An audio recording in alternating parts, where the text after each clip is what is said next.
lang po kami na-update ano po mangyayari. Makakapag-post po ba ng bail ngayon?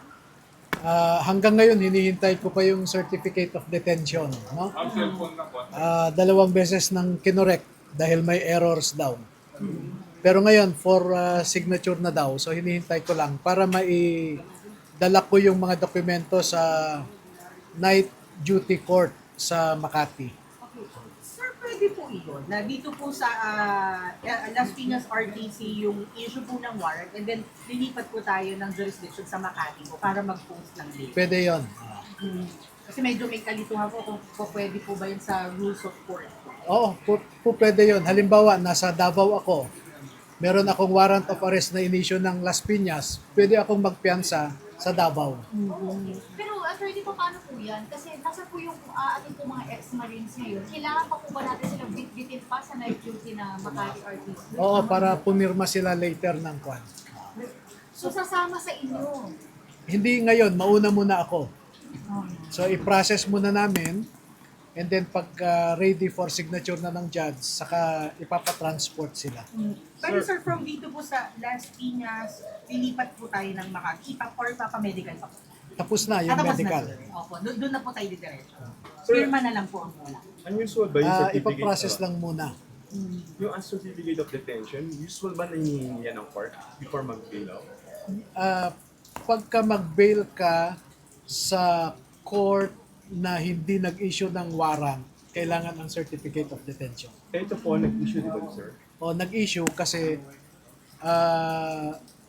Makati Court ako mag-apply ng kwan ng bail. Attorney, ano ba yung nagpatagal? Bakit ang tagal-tagal na maibigay? Yung una, yung ginawa nilang certificate of detention, yung offense daw nila ay theft. So sabi nila, baguhin namin kasi may mistake. Alin ho ang mistake dyan? Sabi ko, theft ko ho kasi ang nailagay namin. Sabi nila, ay hindi ho, ang mali dyan yung mga pangalan. Dapat pangalan ng congressmen and senators ang nandyan. Pero binabago ngayon. So yun lang yun. Oo. Doon po yan sa 10. Ang tagal, ilang oras na.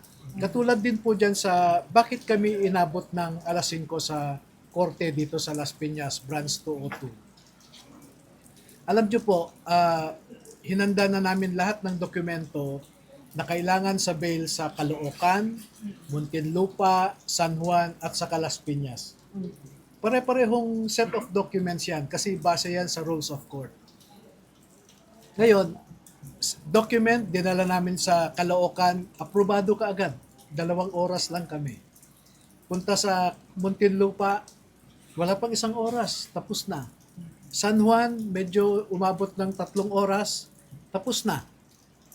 Dito sa Las Piñas, 8:30 pa lang ng umaga, inabot kami ng alas 5, sinaraduhan pa kami ng korte. At mas maaga pang umalis yung clerk of court, alas 4 daw umalis na. Pero po for this particular court po, attorney, dito po yung 10 ex-marines. So sa iba pong mga courts, ilan po sila doon? Ganun din. 18 lahat ang akusado. Like in Caloocan, 18 sila plus me, 19 for cyber libel. Iba-ibang klase ng San Juan, kasama rin ako, 18 plus 1, so 19. So, we prepared the same sets of documents. Ang pagkakaiba lang yung korte at saka yung branch. Pero dito, inabot kami ng hating gabi na. Do you think, sir, na ma-release po sila before midnight or until... I'm trying my best, no? I'm just waiting for the documents, no? Kaninang alas 8 ko pa hiningi, pero kuwan na. 1 oras na. And it's just a 1-paragraph certificate supposed to be. So parang ganito lang po yan. Ganito lang po kaigsi eh. Oh, sir, okay lang po. Okay. Oo. Tapos nagkamali yung... Ganyan po sir yung kailangan. Oo. So, Tapos nagkamali lamang po sila. so ang nailagay nila dito, kung makikita nyo, theft ang kaso. So, tinanong ko kung anong mali. Yung theft daw, sabi ko, hindi yata theft. Baka yung mga akusado ang... pangalan ng akusado ang ibala. Ano yung sir, nalito lang? Tingin niyo. Hindi, siguro sa pagod din nila, no? Sa dami po. Pagod na rin sa dami. So, mga kwan ito, innocent oversights.